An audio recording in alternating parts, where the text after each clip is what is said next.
greet you all in the name of Lord Jesus Christ. And இன்னைக்கு ஏசப்பா நம்ம கிட்ட சொல்றது என்ன அப்படின்னா, நம்ம அவரோட கரத்து கடியில, பலத்த கரத்து கடியில நம்ம அடங்கி இருக்கணும்னு சொல்றாரு. நிறைய நேரத்துல we do things of our own. கர்த்தர் இடத்துல நம்ம கேட்காம விசாரிக்காம நம்மளே நம்ம செய்ய ஆரம்பிச்சிடுவோம்.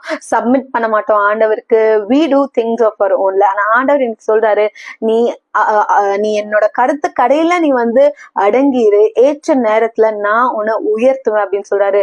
when we humble ourselves at the mighty hand of God, at the right time he will exalt us. சோர்ந்தே போயிடாதீங்க. ஆண்டவர் சொல்லிட்டாருன்னு தானே நீங்க வந்து இதை துவங்குனீங்க. என்ன காரணம் வேணா இருக்கலாம். அவர்களுக்கு ஒரு தரிசனத்தை கொடுத்துட்டாருன்னா அவரே அதுக்கான வழியை வகுத்து கொடுப்பாரு.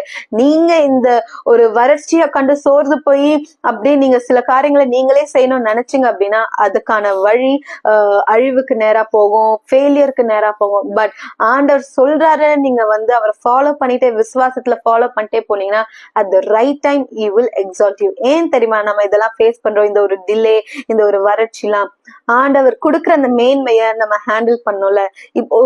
இப்போவே அவர் அதை கொடுத்துட்டாருன்னா நம்ம அதை ரொம்ப என்ன சொல்றது, ரொம்ப சைல்டிஷா ஹேண்டில் பண்ணுவோம். ஆனா ஆண்டவர் நம்மளோட கேரக்டரை ப்ரூன் பண்ணி நம்மள அதுக்கு வந்து தகுதிப்படுத்தி அந்த ஏற்ற நேரத்துல அந்த எக்ஸால்டேஷன் அவர் கொடுக்கும்போது நம்ம எல்லா துதிகான மகிமை தேவனுக்கே கொடுப்போம். அதை நம்ம ரைட்டா ஹேண்டில் பண்ணுவோம். அதுக்காக மட்டும்தான் சோர்ந்து போயிடாதீங்க. ஆண்டவர்கிட்ட ஒரே ஒரு ஜெபத்தை செய்யுங்க. ஏசப்பா, என்னை இன்னும் உருவாக்குங்க, உங்களோட சித்தத்தின்படி உமக்கு பிரியமான பாத்திரமாக என்னை வணைங்க அப்படின்னு கேளுங்க. ஆமென். God bless you.